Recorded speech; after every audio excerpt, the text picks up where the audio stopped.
नमस्कार दोस्तों, आइए जानते हैं उत्तर प्रदेश की आज की ताजा और बड़ी खबरें। और आप अभी यूपी के किस जिले से इस वीडियो को देख रहे हैं कमेंट में जरूर बताइए। वही आपने अभी तक वीडियो को लाइक और चैनल को सब्सक्राइब नहीं किया तो फटाफट से कर लीजिए ताकि यूपी की खबरें सबसे पहले आपको मिले। आज की पहली खबर, संभल जामा मस्जिद बवाल में मरने वालों की संख्या 4 हुई। उत्तर प्रदेश के संभल में जामा मस्जिद के सर्वे के दौरान भड़की हिंसा में 4 की मौत हो गई। सोमवार को पुलिस ने सपा सांसद जियाउर रहमान बर्क और सदर विधायक नवाब इकबाल महमूद के बेटे सुहेल इकबाल पर हिंसा भड़काने की एफआईआर दर्ज की है। पुलिस ने हिंसा से जुड़े मामले में 7 एफआईआर दर्ज की है। इनमें 6 नामजद और 2500 से ज्यादा अज्ञात हैं। अब तक 25 लोगों की गिरफ्तारी हुई है। हिंसा में जिन 4 युवकों की जान गई, पोस्टमार्टम के बाद देर रात ही सुपुर्दे खाक कर दिया गया। एसपी ने बताया कि संभल तहसील में इंटरनेट बैन को 1 दिन के लिए बढ़ाया जा रहा है। कल यानी मंगलवार को भी इंटरनेट बंद रहेगा। सभी स्कूल आज बंद रहेंगे। डीएम राजेंद्र पैंसिया ने 1 दिसंबर तक संभल जिले में बाहरी व्यक्तियों के प्रवेश पर पाबंदी लगा दी है।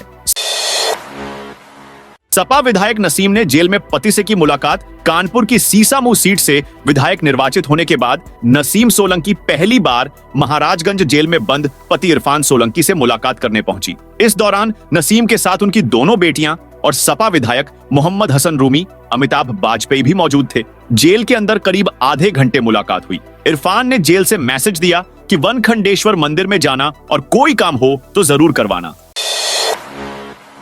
झांसी में धीरेन्द्र शास्त्री पर बुलडोजर से फूलों की बारिश। बागेश्वर धाम के पीठाधीश्वर पंडित धीरेन्द्र कृष्ण शास्त्री की सनातन हिंदू एकता पदयात्रा आज यानी सोमवार को यूपी में प्रवेश कर चुकी है। मध्य प्रदेश बॉर्डर से पदयात्रा यूपी के झांसी में देवरी गांव पहुंची। यहां बुलडोजर से फूल बरसाकर पदयात्रा का स्वागत किया गया। 1.5 घंटे में करीब 5 किलोमीटर का सफर तय करके पदयात्रा भंडरा गांव पहुंची। यात्रा को लेकर पुलिस ने कड़े इंतजाम किए हैं। 1000 से ज्यादा फोर्स को ड्यूटी में तैनात किया गया है।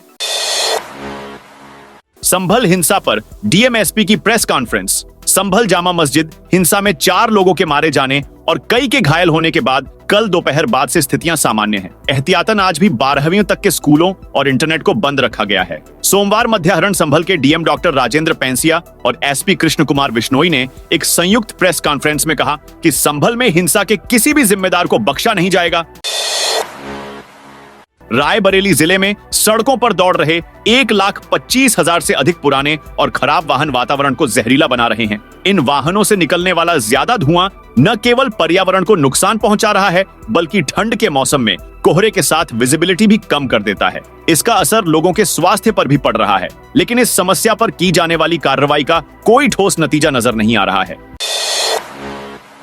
संभल हिंसा के बाद अमरोहा जिले में अलर्ट जारी। संभल में हुई हिंसा के बाद अमरोहा में पुलिस प्रशासन अलर्ट हो गया है। एसपी ने सभी बॉर्डर पर भारी पुलिस बल तैनात कर दिया है। साथ ही संभल की घटना को लेकर जरूरी दिशा निर्देश दिए हैं। इस संभल में कल जामा मस्जिद सर्वे को लेकर बवाल हो गया था। हिंसा भड़क गई थी और आगजनी हुई थी। वहां अब भी कर्फ्यू जैसे हालात हैं। इंटरनेट सेवा भी वहां बंद है। साथ ही संभल में बाहरी व्यक्तियों के आने पर भी रोक लगाई गई है।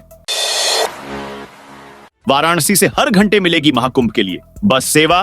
काशी से तीर्थराज प्रयाग जाने वाली महाकुंभ 2025 के लिए बसें एक रंग में दिखाई देंगी। इससे यात्री दूर से ही देखकर महाकुंभ की बेसों को पहचान सकेंगे। वहीं वाराणसी परिक्षेत्र के 8 डिपो से कुल 320 बसें महाकुंभ मेले के लिए आवंटित की गई है। प्रयागराज में जनवरी से महाकुंभ का आयोजन होने जा रहा है। ऐसे में आस्था का सैलाब आने की संभावना है। इसे देखते हुए श्रद्धालुओं को सुगम और सुरक्षित यात्रा कराने के लिए योगी सरकार तैयारियों में जुटी है।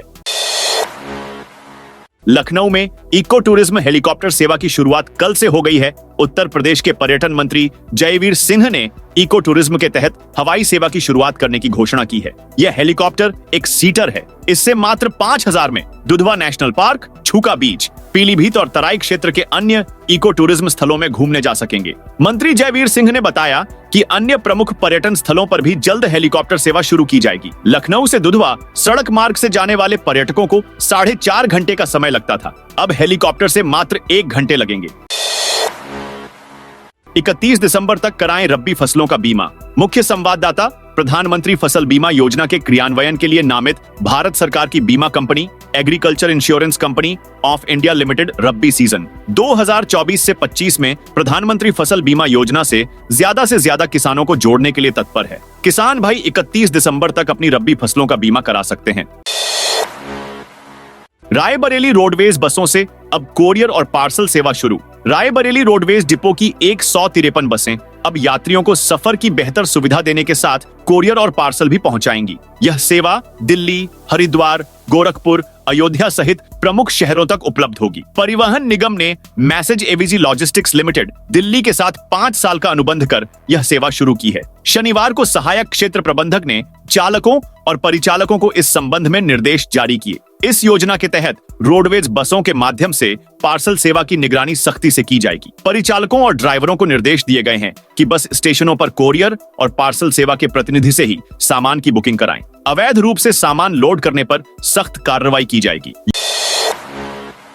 यूपी के प्रमुख शहरों में थम नहीं रहा हवा का प्रदूषण। ठंड बढ़ने के साथ ही यूपी के प्रमुख शहरों में हवा का प्रदूषण थम नहीं रहा है। इस बीच सोमवार की सुबह 10 बजे राजधानी लखनऊ के लाल बाग का वायु गुणवत्ता सूचकांक AQI 240 दर्ज किया गया है, जबकि मेरठ के जय भीम नगर का AQI 292, गाजियाबाद के लोनी का 247 और मुरादाबाद के कांसीराम 240 क्षेत्र का AQI 216 दर्ज किया गया है। आगरा के संजय प्लेस में सोमवार सुबह 10 बजे 125 AQI दर्ज किया गया है। ताजनगरी आगरा की हवाओं की गुणवत्ता दिवाली के ठीक बाद की तरह खराब हो गई है। धूल कण अब तक के सर्वोच्च स्तर तक पहुंच गए हैं। रविवार को संजय प्लेस में इनकी अधिकतम मौजूदगी 500 माइक्रोग्राम पर मीटर तक पहुंच गई थी, जबकि आवास विकास में 440 MPM तक रिकॉर्ड की गई थी।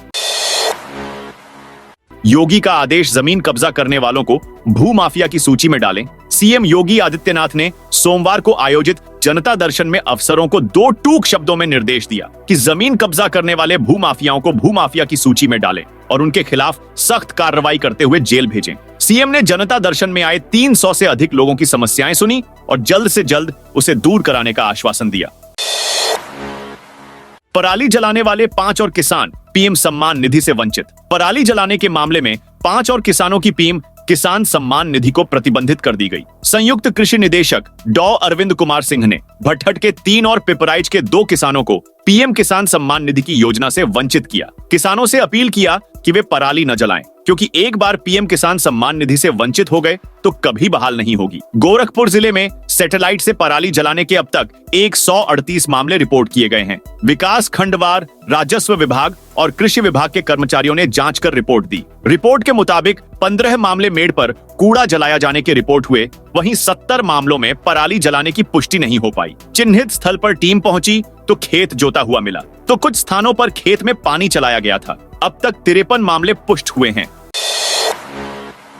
लखनऊ सहित पश्चिमी यूपी के कई जिलों में निपुण परीक्षा स्थगित। लखनऊ सहित यूपी के कई जिलों में वायु प्रदूषण होने के कारण स्कूल बंद कर दिए गए हैं, जिसके कारण नेट की परीक्षा स्थगित कर दी गई है। महानिदेशक स्कूल शिक्षा ने इस संबंध में आदेश जारी कर दिए हैं। बता दें कि 25 और 26 नवंबर को लखनऊ सहित अयोध्या, प्रयागराज, सहारनपुर और कानपुर में परीक्षा का आयोजन होना था। इसी तरह निपुण परीक्षा का आयोजन 27 और 28 नवंबर को गोरखपुर, वाराणसी और चित्रकूट में किया जाएगा। वहीं मेरठ, अलीगढ़ और झांसी मंडल में भी परीक्षा का आयोजन 27 और 28 नवंबर को किया जाएगा। 28 और 29 नवंबर को परीक्षा का आयोजन देवीपाटन, मुरादाबाद और आजमगढ़ मंडल में किया जाएगा। आगरा, बस्ती और मिर्जापुर मंडल में परीक्षा का आयोजन 28 और 29 नवंबर को होगा। 40 ब्राह्मण कराएंगे सीताराम का विवाह। रामनगरी राम बारात की तैयारी में लीन है। राम बारात 26 नवंबर की सुबह 9 बजे कारसेवकपुरम से प्रस्थान करेगी। राम बारात को लेकर रथ सजाने में कारसेवकपुरम में 10 कारीगर जुटे हुए हैं। श्री सीताराम का विवाह संपन्न कराने के लिए तिरुपति से 40 वैदिक ब्राह्मण भी आ रहे हैं। ये वैदिक ब्राह्मण सीधे जनकपुर पहुंचेंगे और श्री सीताराम का विवाह संपन्न कराएंगे। अयोध्या से लेकर जनकपुर तक विवाह की तैयारियां ऐसी हैं कि त्रेता युग के राम बारात की स्मृति जीवंत हो उठेगी। वाराणसी में सीएम के पहुंचने से पहले वकीलों का प्रदर्शन। वाराणसी में सीएम योगी के आगमन से पहले वकीलों ने सोमवार दोपहर हंगामा कर दिया। स्टाम्प मंत्री रविंद्र जायसवाल के विरोध में उतरे वकीलों ने नारेबाजी की। योगी का घेराव करने जा रहे वकीलों को कचहरी का गेट बंद करके पुलिस ने रोका। फिर पुलिस को धक्का देकर वकीलों ने गेट खोल लिया, कलेक्ट्रेट और सर्किट हाउस के सामने प्रदर्शन किया। आरोप है कि मंत्री रविंद्र जायसवाल निबंधन मित्र तैनात कर रहे हैं, जो वकालत के पेशे पर प्रभाव डालेगा। योगी यूपी कॉलेज के 115वें संस्थापन दिवस कार्यक्रम में शामिल हुए। उन्होंने यहाँ बड़ी बात कहा, यूपी कॉलेज के लिए सबसे अच्छा अवसर है। शिक्षक और सरकार के साथ प्रस्ताव तैयार करिए। यूपी कॉलेज को यूनिवर्सिटी बनने में समय नहीं लगेगा, हम तैयार हैं। बांदा में 4 खदानों पर लेगा करोड़ का जुर्माना। राजस्व और खनिज विभाग की संयुक्त टीम ने बांदा जिले की खदानों पर छापेमारी कर अवैध खनन के बड़े खेल का पर्दाफाश किया। इस कार्रवाई में 4 मोरंग खदानों में कुल 13,690 घन मीटर अवैध खनन पकड़ा गया। जिला प्रशासन ने खनन पट्टा धारकों पर 1,23,22,350 रुपए का भारी जुर्माना लगाया है। यूपी में शीतलहर से निपटने की तैयारी। शीतलहर के दौरान होने वाली घटनाओं और दुर्घटनाओं की रोकथाम के लिए संबंधित विभागों की जिम्मेदारी और जवाबदेही डीएम ने तय कर दी है। इस संबंध में जिला आपदा प्रबंध प्राधिकरण की ओर से पत्र भेजकर कोहरे में होने वाले सड़क हादसों की रोकथाम के लिए इंतजाम करने को कहा गया है। पीडब्ल्यूडी से लेकर यातायात पुलिस, स्वास्थ्य विभाग सहित अन्य विभागों को अलर्ट किया गया है। मिली जानकारी के अनुसार शीतलहर, कोहरे में होने वाली दुर्घटनाओं की रोकथाम और कमी जाने के लिए पीडब्ल्यूडी के अधिकारियों को डीएम ने निर्देश दिया है। सड़कों की मरम्मत, गड्ढों की पैचिंग कराने, डिवाइडर की मरम्मत और मानक के अनुसार रंग रोजन, विभिन्न प्रकार के सड़क की सतह का अंकन, जेब्रा क्रॉसिंग आदि पर पेंटिंग का कार्य कराने, अति संवेदनशील दुर्घटना बाहुल्य क्षेत्र के ऐसे मोड़ जहां पर अक्सर दुर्घटनाएं होती हैं, वहां दुर्घटना अवरोधक लगाने का निर्देश डीएम ने दिया है। इसके अलावा जहां पर भी निर्माण कार्य चल रहे हैं, उन जगहों पर सुरक्षा के अतिरिक्त इंतजाम करने को कहा गया है। इसके साथ ही यातायात पुलिस को वाहनों पर चेतावनी स्टिकर, रेडियम स्टिकर इत्यादि लगाने को कहा गया है। सपा सांसद जियाउर रहमान और विधायक के बेटे पर केस दर्ज। संभल में जामा मस्जिद के सर्वे के दौरान रविवार को हुई हिंसा के बाद प्रशासन ने स्थिति को नियंत्रण में लाने के लिए कड़े कदम उठाए हैं। पुलिस ने अब तक 25 लोगों को हिरासत में लेने के साथ समाजवादी पार्टी के सांसद जियाउर रहमान बर्क और सदर विधायक इकबाल महमूद के बेटे सोहेल इकबाल के खिलाफ रिपोर्ट दर्ज की है। इसके अलावा 2500 अज्ञात लोगों के खिलाफ एफआईआर दर्ज की है। जब पाकिस्तान बना दिया तो वक्फ बोर्ड की क्या जरूरत? सनातन बोर्ड हमारे लिए उतना ही जरूरी है जितना वोटिंग का अधिकार। वोटिंग हमें सरकार चुनने का मौका देती है, जबकि सनातन बोर्ड हमें धार्मिक स्थलों की स्वतंत्रता का अधिकार देता है। यह बातें रविवार को प्रसिद्ध कथावाचक पंडित देवकीनंदन महाराज ने मोती झील मैदान में कही। पंडित देवकीनंदन महाराज ने कहा, प्रधानमंत्री मोदी ने कहा है कि भारत में वक्फ बोर्ड की कोई आवश्यकता नहीं है। उन्होंने कहा कि हम तो यह काफी समय से कह रहे हैं कि जब पाकिस्तान बना दिया गया तो वक्फ बोर्ड की क्या जरूरत। ताजमहल का दीदार अब रात 11 बजे तक कृत्रिम प्रकाश से होगा रोशन। जिस तरह पूर्णिमा पर रात्रि दर्शन के लिए ताजमहल खुलता है, उसी तरह प्रतिदिन ताजमहल को रात 11 बजे तक कृत्रिम प्रकाश में खोला जाए। इससे आगरा में पर्यटकों का रात्रि प्रवास बढ़ेगा। स्थानीय कारोबार व व्यापार को भी प्रोत्साहन मिलेगा। यह सुझाव भाजपा सांसद व केंद्रीय राज्य मंत्री एएसपी सिंह बघेल ने पर्यटन मंत्री जयवीर सिंह को भेजा था, जिसे जयवीर सिंह ने अब केंद्र को भेजा है। यूपी में सब्सिडी पर बांटा जाएगा प्याज दाल। केंद्रीय राज्य मंत्री बीएल वर्मा ने कहा कि सब्सिडी पर आमजन के लिए प्याज और दाल उपलब्ध कराई जाएगी। इसके लिए बीएचयू गेट से 8 प्रकार के खाद्यान्न से भरे 30 वाहनों को रवाना किया गया है। ये मोबाइल वाहन मोहल्ले में जाकर बाजार से सस्ते दर पर खाद्यान्न देंगे। ये वाहन विभिन्न क्षेत्रों में लोगों को प्याज, चना दाल, मूंग दाल, मसूर दाल, चावल, आटा सहित अन्य सामान उपलब्ध कराएंगे। इसका उद्देश्य है कि लोगों को कम दाम पर अच्छी चीज उपलब्ध हो। उन्होंने बताया कि नैफेड और एनसीसीएफ की मदद से पहली बार रेल रैक के जरिए प्याज का परिवहन दिल्ली, लखनऊ, वाराणसी, गुवाहाटी शहरों के लिए किया गया है।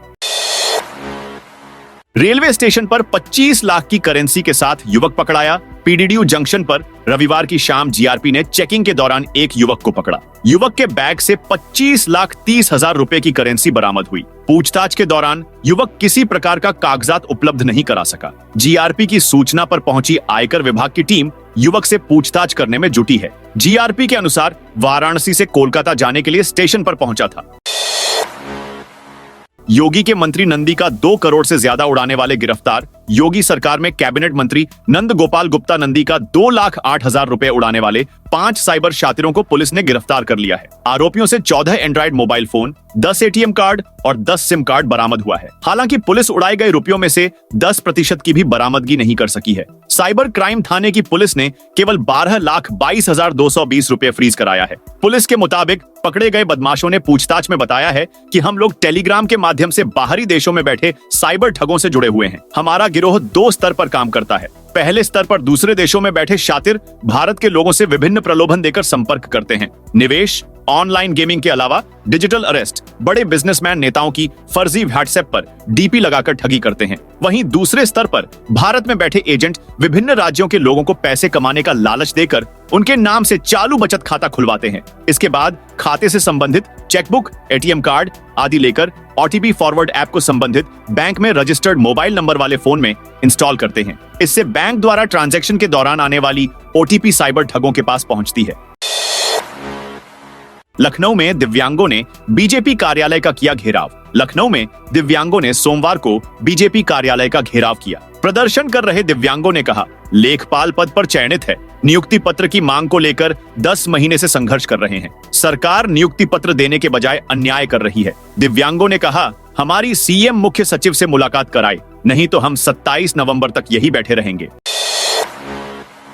अपराधियों को चिन्हित कर पकड़वाएगी क्रिमिनल ट्रैकिंग सेल। अपराधियों की धरपकड़ करना अब बरेली पुलिस के लिए और आसान हो जाएगा। अत्याधुनिक संसाधनों के साथ क्रिमिनल ट्रैकिंग सेल का शुरू कर दिया गया है। एसएसपी अनुराग आर्य ने सोमवार को अपने कैंप कार्यालय पर इसका शुभारंभ किया। इस मौके पर पुलिसकर्मियों ने कैंप कार्यालय को गुब्बारों और झालरों से सजाया। सभी देशवासियों को कुंभ का आमंत्रण देगी योगी सरकार। प्रयागराज कुंभ 2025 में योगी सरकार सभी देशवासियों को आमंत्रित करेगी। कुंभ के लिए लोगों को आमंत्रित करने और ब्रांडिंग करने के लिए सरकार के मंत्री सभी प्रदेशों में जाएंगे। दिसंबर के पहले सप्ताह से यह कार्यक्रम शुरू होगा। प्रयागराज में 13 जनवरी से 26 फरवरी 2025 तक कुंभ मेले का आयोजन होगा। सरकार ने कुंभ मेले को दिव्य और भव्य बनाने के लिए 1 साल पहले से तैयारी शुरू की थी। साधु संतों ने कुंभ में अपना डेरा जमाना शुरू कर दिया है। एक अनुमान के मुताबिक कुंभ में देश और विदेश से 40,000 करोड़ से अधिक पर्यटक और श्रद्धालु शामिल होंगे। प्रदीप मिश्रा बोले, माला और भाला दोनों जरूरी है। काशी में 26 नवंबर तक पंडित प्रदीप मिश्रा शिव महापुराण कथा सुना रहे हैं। हर दिन 3 लाख लोग उन्हें सुनने पहुंच रहे हैं। पंडित प्रदीप मिश्रा ने सीएम योगी के बंटोगे तो कटोगे डायलॉग का समर्थन करते हुए कहा, बंटना भी मत, कटना भी मत। राष्ट्र रक्षा के लिए घर में जितने सदस्य उतने शस्त्र होने चाहिए। उन्होंने कहा, राष्ट्र रक्षा के लिए माला और भाला दोनों जरूरी है। कानपुर में दिसंबर से शुरू होगी कड़ाके की सर्दी। कानपुर में लगातार ठंड हवाएं न आने से सर्दी का सितम थोड़ा कम हो गया है। हालांकि दिसंबर से कड़ाके की सर्दी शुरू होगी। पश्चिमी विक्षोभ न बनने, बंगाल की खाड़ी और अरब सागर में चक्रवाती स्थितियां बन जाने से हवा की दिशा लगातार उत्तर पश्चिमी नहीं रह पा रही है। इससे सर्दी बढ़ने के बजाय ठहर गई है। महाकुंभ पर कानपुर से होकर चलेंगी 50 मेमू। महाकुंभ पर बड़ी संख्या में लोगों के प्रयागराज जाने की संभावना के बीच रेलवे ने 50 मेमू ट्रेनों के कानपुर से होकर संचालित होने की कवायद शुरू कर दी है। प्रीमियम, सुपरफास्ट और रोजाना चलने वाली ट्रेनों में भीड़ भाड़ को कम करने और महाकुंभ के दौरान ऐसी कोचों के यात्रियों को परेशानी से बचाने के लिए मेमू चलाई जाएंगी। कानपुर के मेम कारशेड में प्रयागराज, झांसी और आगरा मंडल से 50 मेमू को मंगवाया गया है। 27 से स्वास्थ्य केंद्रों पर की जाएगी पुरुष नसबंदी। राष्ट्रीय स्वास्थ्य मिशन के तहत सीएमओ कार्यालय की ओर से चलाए जा रहे पुरुष नसबंदी पखवाड़ा के प्रथम चरण में 27 नवंबर तक प्रचार अभियान चलाया जाएगा। दूसरे चरण में 28 नवंबर से प्रचार अभियान चलाया जाएगा। 4 दिसंबर तक नसबंदी की जाएगी। इसके तहत दारागंज प्राथमिक स्वास्थ्य केंद्र और फूलपुर में नसबंदी की व्यवस्था की गई है। ACMO RCH doctor Parvez Akhtar के अनुसार ग्रामीण में 105 और शहरी क्षेत्र में 25 नसबंदी का लक्ष्य रखा गया है। नसबंदी करवाने पुरुष को 3,000 रुपए और आशा व अन्य सहायक को 400 रुपए दिए जाएंगे। डॉक्टर अख्तर के अनुसार पिछले 5 वर्षों में प्रयागराज पुरुष नसबंदी के मामले में प्रदेश में पहले स्थान पर है। इस वर्ष भी लक्ष्य को प्राप्त करेंगे। सीएम देंगे स्वच्छता कर्मियों को सुरक्षा किट। प्रयागराज में महाकुंभ के आयोजन की तैयारियों के लिए मुख्यमंत्री योगी आदित्यनाथ 27 नवंबर को प्रयागराज आ रहे हैं। इसके लिए तैयारियां तेज चल रही हैं। इस दौरान सीएम स्वच्छता कर्मियों को सुरक्षा किट भी प्रदान करेंगे। सीएम के कार्यक्रम के लिए परेड ग्राउंड पर मंच तैयार किया जा रहा है, जहां 11 स्वच्छता कर्मियों को सीएम के हाथों सुरक्षा किट दिया जाएगा। इसके साथ ही स्वच्छता कर्मियों और नाविकों को बीमा का लाभ भी दिया जाएगा। आगरा जिले के 20 चौराहे बनेंगे मॉडल। आगरा की ट्रैफिक व्यवस्था को और बेहतर किया जाएगा। 20 चौराहों को मॉडल चौराहा बनाया जाएगा। जाम से मुक्ति दिलाने को चौराहे के 50 मीटर तक कोई भी वाहन खड़ा नहीं होगा। इसको लेकर अपर पुलिस उपायुक्त हिमांशु गौतम और एसीपी ट्रैफिक सैयद अरीब अहमद के साथ सभी टीआई की बैठक हुई। इसमें कई महत्वपूर्ण बिंदुओं पर चर्चा हुई। राम मंदिर निर्माण को लेकर एक और नई तारीख का ऐलान। राम मंदिर निर्माण समिति के अध्यक्ष नृपेंद्र मिश्रा ने भवन निर्माण समिति की 2 दिवसीय बैठक के बाद कहा कि हमारा लक्ष्य मार्च 2025 तक सब कुछ पूरा करने का था, लेकिन अब लगता है कि काम पूरा करने में कुछ और समय लगेगा। लार्सन एंड टुब्रो के लोग बार बार कह रहे हैं कि अगर आप गति के हिसाब से अधिक दबाव डालेंगे सीमा, तो गुणवत्ता प्रभावित होगी। हमें उनकी इस बात का सम्मान करना होगा। हम 30 जून 2025 तक प्रयास कर रहे हैं, तब तक सभी काम पूरा हो जाना चाहिए। बलरामपुर के तुलसीपुर रेंज के गांवों में तेंदुए का आतंक थमने का नाम नहीं ले रहा है। बीते 4 महीने से हलौरा गांव सहित आसपास के इलाकों में तेंदुआ 30 मवेशियों को अपना शिकार बना चुका है। ग्रामीणों में खौफ इतना है कि लोग रात में घर से बाहर निकलने से कतरा रहे हैं। वन विभाग की तमाम कोशिशों के बावजूद तेंदुए का आतंक जारी है।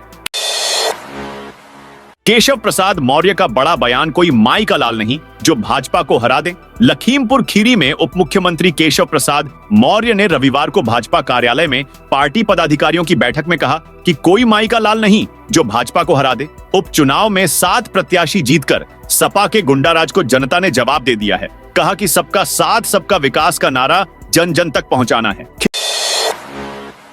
खिचड़ी मेले की सभी तैयारियां 15 दिसंबर तक पूरी कर ली जाएं। मुख्यमंत्री योगी आदित्यनाथ ने रविवार को गोरखनाथ मंदिर के सभा कक्ष में आगामी खिचड़ी मेले की तैयारियों की समीक्षा बैठक की। इस दौरान उन्होंने कहा कि मकर संक्रांति पर लगने वाले विश्व प्रसिद्ध खिचड़ी मेले से जुड़े सभी कार्य 15 दिसंबर तक हर हाल में पूरे कर लिए जाएं। उन्होंने कहा कि इस बार मकर संक्रांति 14 जनवरी 2025 को मनाई जाएगी, इसलिए 11 से 13 जनवरी तक प्रस्तावित गोरखपुर महोत्सव की तिथि 10 से 12 जनवरी करने पर विचार किया जाना चाहिए। मजदूरों के भागने से रिवर फ्रंट रोड का निर्माण अटका।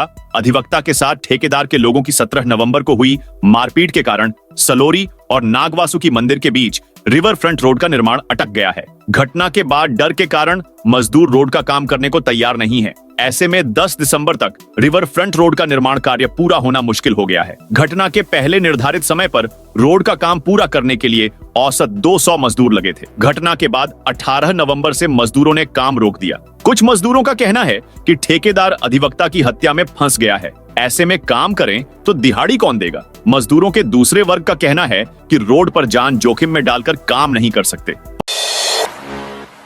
पर्थ टेस्ट भारत ने ऑस्ट्रेलिया को 295 रन से हराया। भारत ने ऑस्ट्रेलिया को बॉर्डर गावस्कर ट्रॉफी के पहले टेस्ट में 295 रन से हरा दिया है। टीम ने 5 मैचों की टेस्ट सीरीज में 1-0 की बढ़त हासिल कर ली है। दूसरा मुकाबला 6 दिसंबर से एडिलेड में खेला जाएगा। पर्थ के ऑप्टस स्टेडियम में सोमवार को मैच के चौथे दिन 534 रन चेज कर रही कंगारू टीम को दूसरी पारी में 238 रन पर ऑल आउट हो गई। इससे पहले भारत ने 6 विकेट पर 487 रन पर दूसरी पारी घोषित कर दी थी। टीम इंडिया ने पहली पारी में 150 रन बनाए थे। जवाब में ऑस्ट्रेलिया की पहली पारी 104 रन पर सिमट गई थी। आईपीएस दीपम सेठ बने राज्य के नए डीजीपी। वरिष्ठ आईपीएस दीपम सेठ प्रतिनियुक्ति अवधि बीच में ही छोड़ वापस उत्तराखंड लौट आए थे। आज ही उन्होंने ड्यूटी ज्वाइन की थी। उन्हें मूल कैडर में वापस भेजने के लिए गृह सचिव ने शुक्रवार को ही पत्र लिखा था। इसके अगले ही दिन यानी शनिवार को उन्हें एसएसबी से रिलीव भी कर दिया है। एकाएक बुलाए जाने और तत्काल रिलीव होने से डीजीपी के चयन के संबंध में नई चर्चाओं का दौर शुरू हो गया था। दीपम सेठ वर्तमान में एडीजी पद पर हैं। फायर ब्रांड नेता त्रिवेंद्र पंवार की सड़क हादसे में जान चली गई। सीमेंट से भरे एक बेकाबू ट्रक ने रविवार देर रात उत्तराखंड के देहरादून ऋषिकेश रोड स्थित इंद्रमणि बड़ोनी चौक पर तांडव मचा दिया था। पुलिस के मुताबिक इंद्रमणि चौक के पास एक वेडिंग पॉइंट में आशिकेश निवासी एक पूर्व दर्जाधारी के परिवार के सदस्य का शादी समारोह चल रहा था। आयोजन में शहर और आसपास से भारी संख्या में लोग शामिल होने के लिए पहुंचे थे। साथियों, ये थी उत्तर प्रदेश की दिन भर की ताजा और बड़ी खबरें।